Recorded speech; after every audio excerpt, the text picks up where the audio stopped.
हाँ बोलो। हम शहर के लड़की बानी, रउआ भले हमरा के लेके आइल बानी, लेकिन हमरा से चूल ओल ना फुकाई। अरे दादा हो दादा के करी? के करी? हाँ रउआ सोची के करी।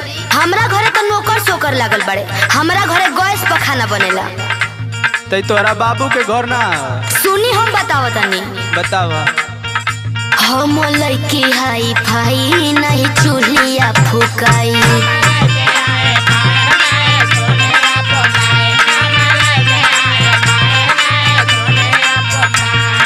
सुनाई दे रहा है कि नहीं आपको? सुनतानी सुनतानी। सुनिए। सोइया कोई नहीं पढ़ाई, सोइया कोई नहीं पढ़ाई, न हमसे आना नाली पाई। हम लड़की हाई फाई नहीं चूल्हिया फुकाई।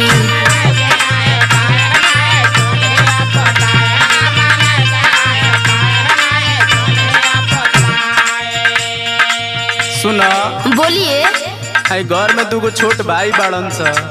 हाँ खाना ना बनेबू तो कहाँ से खाइए सा? देखिए हम तो कह दे रहे हैं ना। हाँ। कि बुधन भैया से बोल के और मनोज भैया से बोल के, जो पीके भैया है ना रिकॉर्डिंग करने वाले, अच्छा। उनके बगल में बहुत लोग खाना बनाने वाले हैं, उनसे कह कर बनवा लीजिए। ई कुल्ला हुई है। सुनो। सुनाइए। बीए में भले कैलू हौलू गाई तो लुगाई।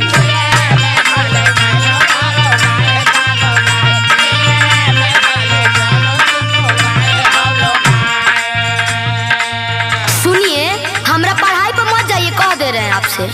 अच्छा कितना ले पढ़ले बाड़ू? मैं जितना भी पढ़ी हूँ। आप चुप रहिए, आगे बोलिए। गांव में रहे के बाद खाना तो बनो ही के पड़ी। ज्यादा बोलिए मत, आगे बताइए। सुनो। सुनाइए। झारब गांव के झराई, झारब गांव के झराई, दर्द को बड़ी बुझाई। बीए में भले कैलू हौलू गाई तो लुगाई।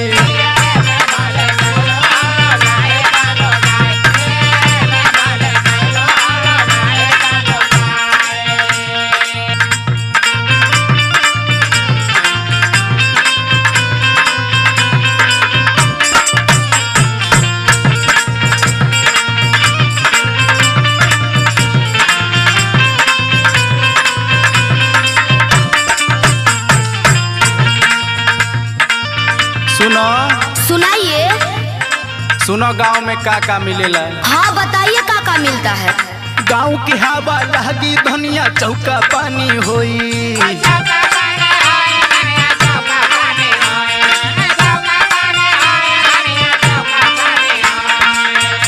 सुनो और का मिली? सुनाइए। फिल्टर एसी होई नहीं, कुआं के पानी होई।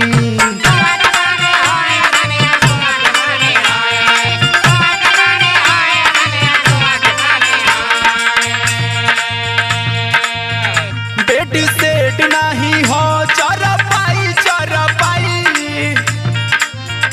बेड सेट नहीं हो चरपाई चरपाई। बीए में भले कैलू हौलू गाई तो लुगाई।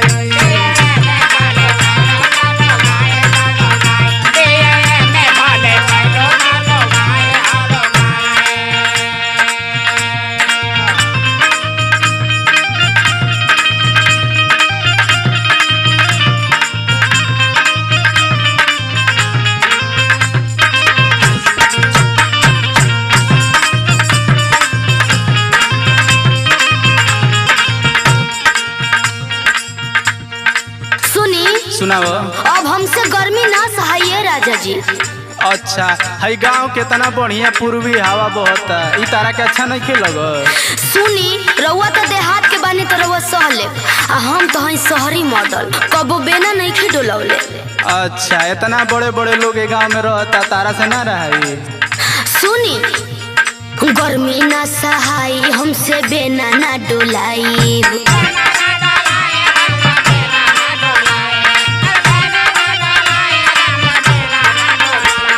सुनी ना।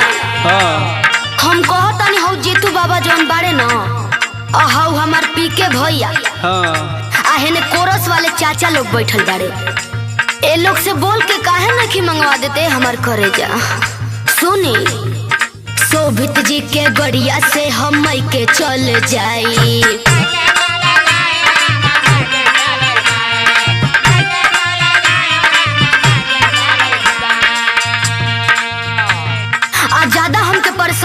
न तो जवन डिजाइनर धनु धड़क बने उनकरे हम संगे भाग जाए। हमारा गांव में छोटन बो संदीप बो सब आके रहता शहरे से आ तू ना न बो। सुनी दिहले जी तू फसाई, दिहले जी तू फसाई